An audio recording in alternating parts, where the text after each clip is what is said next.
today, and we just wanted to jump on to have a bit of a chat about your immune system. So given the current situation and the fact that it's even just winter, we thought that we'd give you some tips to boost your immune system. So I think for me the most obvious one that comes to mind, and I'm not going to say vitamin C, would be protein intake to kick us off, because your immune cells are actually made from protein. So if you're not consuming enough protein in your diet, you can't actually make immune cells to be able to fight off viruses or bacteria that enter your body. So making sure that we've got a good source of protein in each meal of the day, so breakfast, lunch and dinner, and also keeping in mind if you're vegetarian or vegan to make sure you're consuming a complete protein as well. What would be your number one for immunity? I actually went straight there as well. The first thing I thought of as well. It's actually one that gets really overlooked. Like you said, people obviously the first thing they think of is vitamin C. Yeah. And obviously vitamin C is important, but it's quite rare to have an actual clinical deficiency in it. It's in a lot of our foods. So providing you're getting some fruits and vegetables in your day, you're probably going to be having adequate vitamin C. And then I guess the research around is more better is still kind of emerging, so we don't really know if taking extra vitamin C, especially if we're not getting the other things right, is actually that beneficial. So protein was one of the first things I thought of, and then the second thing that kind of came to mind for me is zinc. So zinc and vitamin C kind of go hand in hand as cofactors in your immune system. One of the really interesting things about zinc is that it actually affects the way our macrophages function. So macrophages are a type of white blood cell that actually physically eat up germs and bacteria and viruses that enter our bodies. So they're really important for our immune system. So if we're not getting enough zinc, we're just not going to be able to fight off those things. Our body's not going to be able to produce enough and properly functioning immune cells. And I think this is a really important one as well, because it's one that's not talked about as often, and particularly in men, the deficiency levels are really high, and the higher it gets higher as you age. So in men 70 and over, 66% have a clinical zinc deficiency. So it's really hard, and that's, I think, part of the reason why we're seeing as you get older, you're more vulnerable. It's one thing that we're not looking for enough in people. So I guess for women, we think iron deficiency all the time. We know about that, but people aren't thinking about in males, zinc deficiency is really common. I always think of zinc as like the gatekeeper of the immune system. If there's something immune, zinc always has an involvement there. So it's super important. If we're looking at ways that we can maybe include zinc in our diet, what are some of the foods that we would be looking to eat?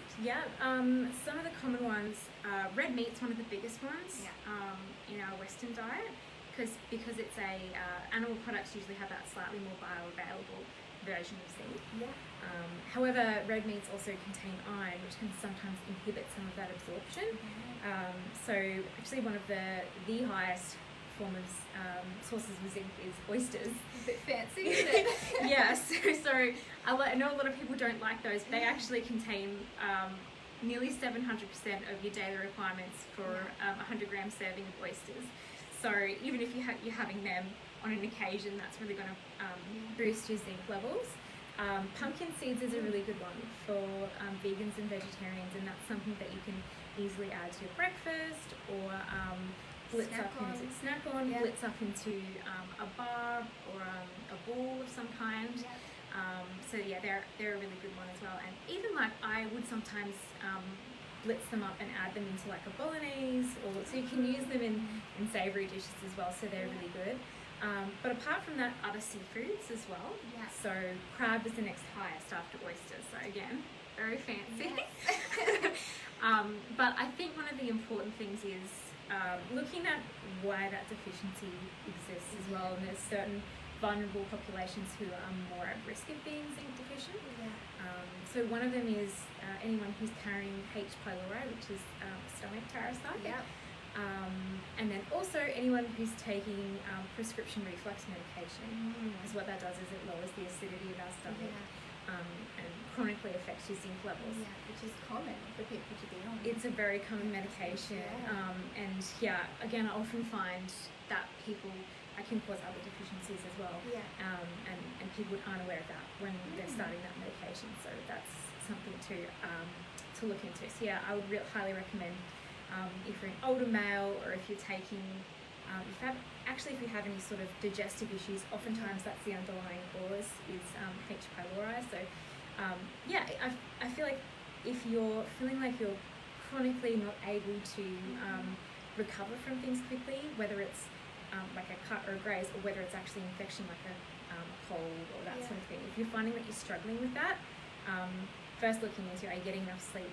But otherwise, going to your GP and trying to find out if there's some deficiency there in zinc. So always one of the first ones I would look at, and then once you know, then you can go about correcting those levels. Yeah, super important. Yeah. And you just touched on it there, is another really important thing for immune health is sleep, and I think this definitely goes under the radar. Ensuring that we get enough sleep, so about 8 hours is the ultimate. When we sleep, that's when our bodies recover, and that's when we are creating immune cells and repairing our bodies. So getting enough sleep is super important to boost your immune system. Yeah, definitely. And I think if you reflect back, you will notice that in your own life, like those periods where you're not getting enough sleep.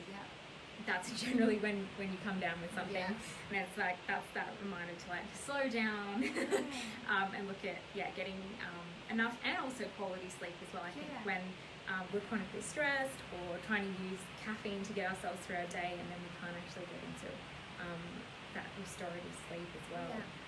That's when we sort of start to feel like, why am I tired? Well, it's because you're not getting restorative sleep too. So. Exactly. Yeah. So there are our 3 top tips: protein intake, zinc, and sleep. If you're looking for some more information about how to boost your immune system, we'll pop a link to our webinar that talks all about immune health and just gives a bit more detail there. So if you're super keen and want to dive a bit further, check that link below. And I think Sarah's got a really cool recipe that she's going to tag below. So if you want to give us your email address, we can send you out our free immune support recipe, just a tasty little snack, just to add in to supplement your regular meals, making sure that all of your meals have some high quality protein. Exactly. Awesome. Well, thanks for chatting, guys. See you next time. Bye.